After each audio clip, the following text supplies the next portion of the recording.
السلام علیکم ورحمۃ اللہ وبرکاتہ۔ الحمد للہ نحمده ونستعینه ونستغفره ونعوذ باللہ من شرور انفسنا وسیئات اعمالنا، من يهده الله فلا مضل له ومن يضلل فلا هادي له، وأشهد أن لا إله إلا الله وأشهد أن محمدا عبده ورسوله، أرسله بالحق بشيرا ونذيرا، أما بعد فإن خير الكتاب كتاب الله، وخير الهدي هدي محمد صلى الله عليه وسلم، وشر الأمور محدثاتها، وكل محدثة بدعة، وكل بدعة ضلالة، وكل ضلالة في النار. فأعوذ بالله من الشيطان الرجيم. بسم الله الرحمن الرحيم. الله لا إله إلا هو الحي القيوم، لا تأخذه سنة ولا نوم، له ما في السماوات وما في الأرض، من ذا الذي يشفع عنده إلا بإذنه، يعلم ما بين أيديهم وما خلفهم، ولا يحيطون بشيء من علمه إلا بما شاء، وسع كرسيه السماوات والأرض، ولا يؤوده حفظهما، وهو العلي العظيم.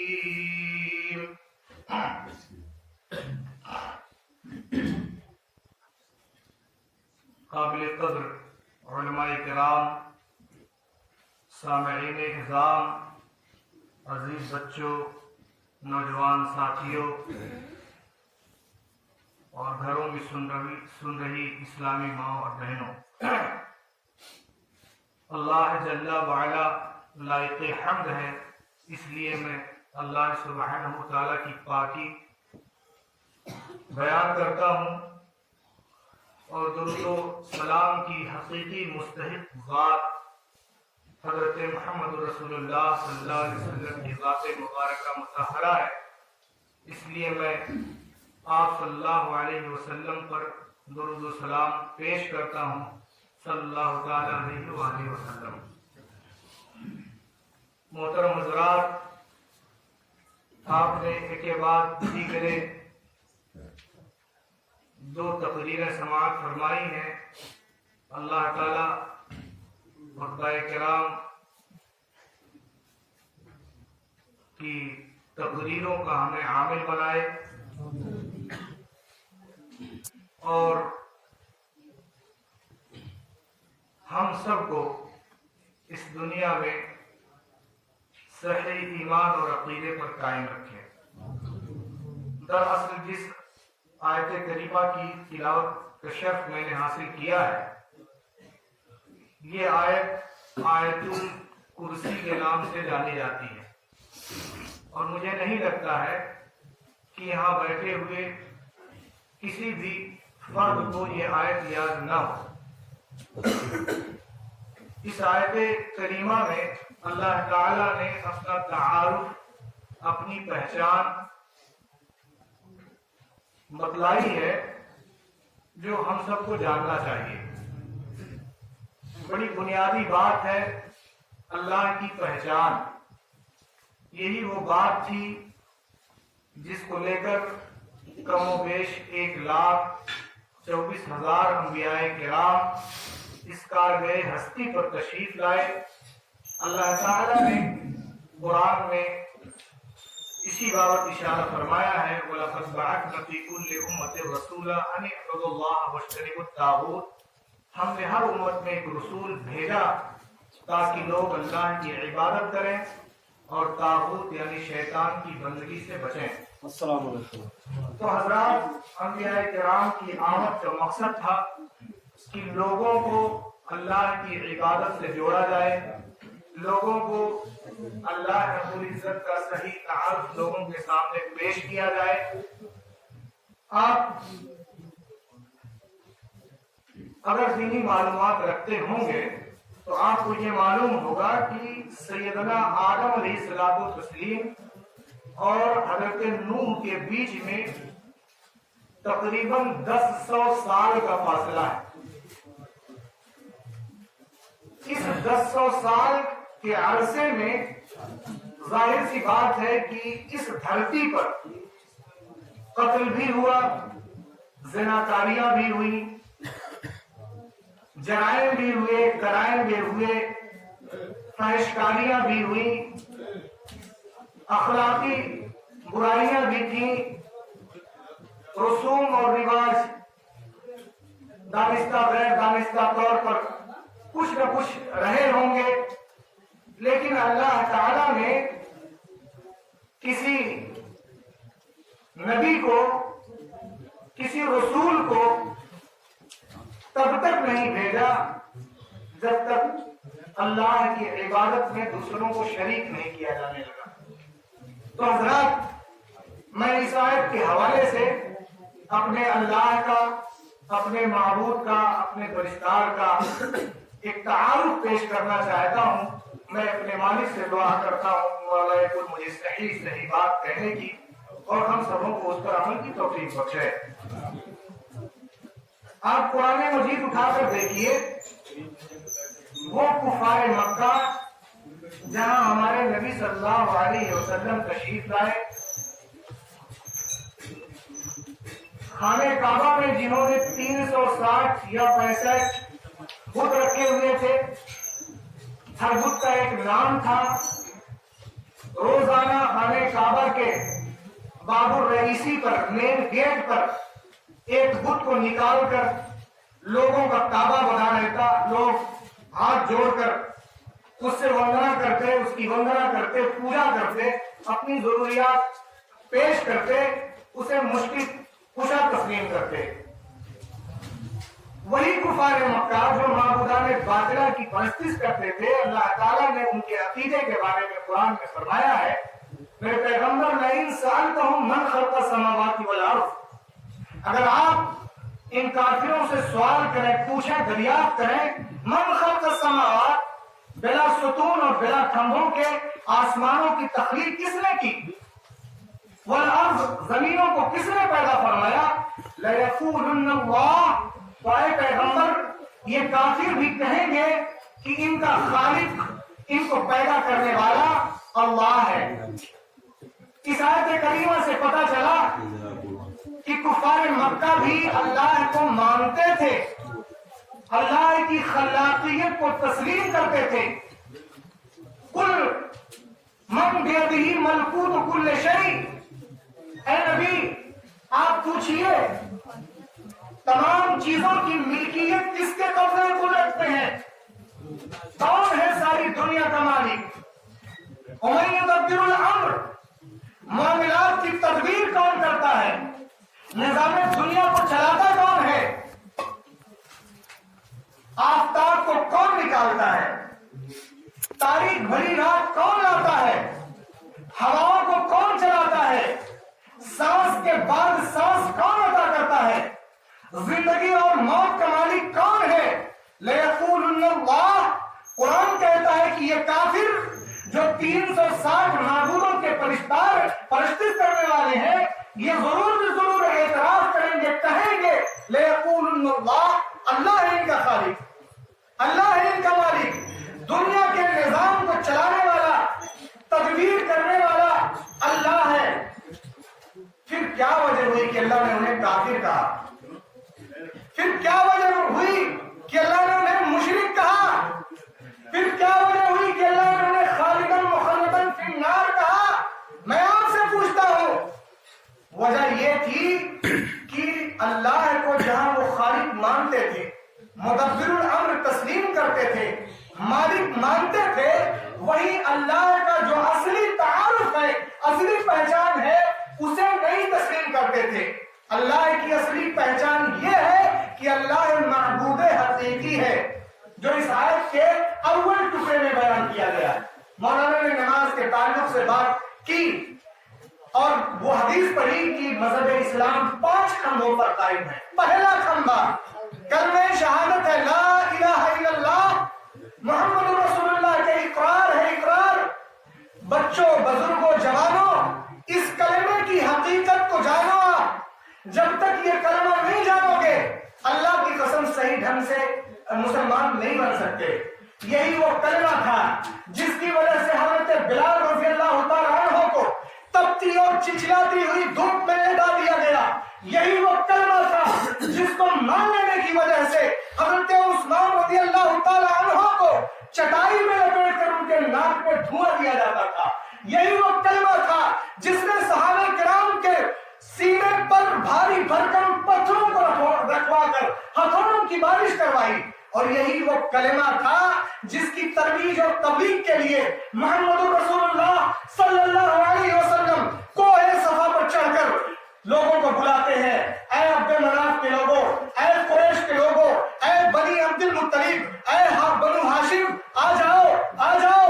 اکجا ہونے کے بعد آپ نے فرمایا، اگر میں یہ کہہ دوں کہ اس پہاڑ کے پیچھے ایک لشکر ہے جو حملہ کر کے تم کو تہس نہس کر دے گا، تو کیا تم میری بات پر اعتبار کرو گے؟ جن آنکھوں نے نبی مکرم صلی اللہ علیہ وسلم کو بچپن سے صداقت و امانت کے عالم منصب پر فائز ہوتے ہوئے دیکھا تھا، انہوں نے بیک زبان کہا، ما جربنا علیک الا صدقا، کیوں نہیں؟ آپ کہتے ہیں نا تسلیم کرو گے، کیوں نہیں؟ ہم نے تو آپ پر صدق و صفائی اور سچائی کا تجربہ کیا ہے بارہا، ہم یقین کر لیں گے آپ جو کہیں گے وہ غلط نہیں ہوگا۔ آپ نے بات کیا کہی تھی صاحب؟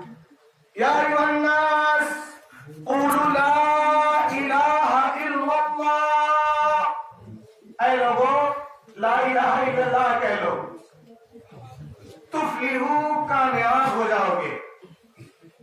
بڑا سمپل سا کلمہ ہے صاحب، اگر صرف زبان سے اسے کہہ لینے سے آدمی کامیاب ہو جاتا اور اسے اعتبارگی کے کہنے سے کامیاب ہو جاتا تو وہ کفار مکہ جو ان کا اجتماع تھا، آوازیں بلند ہوتی، لوگ کہنے لگتے، آپ کے سگے چچا، وہ چچا جس نے آپ کی ولادت باسعادت کی خوشخبری پانے کے بعد اپنی لونڈی کو آزاد کر دیا تھا، ابو لہب، اس نے کہا تبا لک یا محمد، اے محمد تو تباہ ہو جائے، مریم ایک ہو جائے۔ الہا کا جمع کرنا اسی لیے اکٹھا کیا ہے، لا الہ الا اللہ کہنے والے کے لیے یہ 360 معبودان باطلہ کی پرستی سے ہم انکار کر دیں، یہ کیسے ہو سکتا ہے؟ ایک اللہ کو معبود مان لیں، اسی کی عبادت کا دم بھرے، اسی کے نام کی قسمیں کھائے، پیشانی اور شیش اسی کے سامنے نوائے، اور رکوع اسی کے لیے کرے، اور قربانی اسی کے لیے کرے، یہ کیسے ہو سکتا ہے؟ ہم تو فلانے بت کے نام کا بلیدان دیتے ہیں، ہم فلانے بت کو مشکل کشا سمجھتے ہیں، ہم فلانے بت کو حاجت روا تسلیم کرتے ہیں، ہم فلانے بت کو بارش کا مالک سمجھتے ہیں، ہم فلانے کو فلاں حاجت کا مالک سمجھتے ہیں، یہ کیسے ہو سکتا ہے؟ انہوں نے اقرار نہیں کیا، اللہ تعالیٰ کی بارگاہ میں مشرک قرار پائے، کافر قرار پائے۔ علامہ اقبال نے کہا ہے، زبان سے کہہ بھی دیا لا الہ تو کیا حاصل، دل و نگاہ مسلمان نہیں تو کچھ بھی نہیں۔ صرف زبانی کلمے کے پڑھ لینے سے کچھ ہونے والا نہیں ہے۔ لا الہ الا اللہ کے مفہوم کو جب تک آدمی سمجھے گا نہیں، تب تک صحیح معنوں میں مسلمان نہیں بن سکتا۔ کلمہ توحید وہ گھر کی مرغی دال برابر، ہم جب پیدا ہوئے تو ہمارے باپ دادا لا الہ الا اللہ پڑھ رہے تھے، اس لیے اس کلمے کی اوقات کا، اس کے وزن کا اندازہ نہیں ہے۔ آئیے میں صحیح حدیثوں کی روشنی میں پہلے اس کلمے کی فضیلت سمجھاؤں گا، پھر اس کے اندر اسرار اور رموز اور جو چھپے ہوئے خزانے ہیں اس کو سامنے لانے کی کوشش کروں گا۔ لا الہ الا اللہ، پیارے آقا صلی اللہ علیہ وسلم نے ارشاد فرمایا، من قال لا الہ الا اللہ صدقا من قلبه دخل اے لوگوں، جس شخص نے، جس آدمی نے، جس آدمی نے، جس انسان نے، جس مائی نے، جس بہن نے، جس پپا نے، جس دادا نے کہہ دیا لا الہ الا اللہ زبان سے نہیں، اسے صدقا من قلبہ، دل کی صداقت کے ساتھ، دل کے اندر ایمان رکھتے ہوئے دل سے پڑھ لیا لا الہ الا اللہ دخل الجنہ، پیارے حضور فرماتے ہیں کہ ایسا شخص جنتی ہے۔ کیا مطلب؟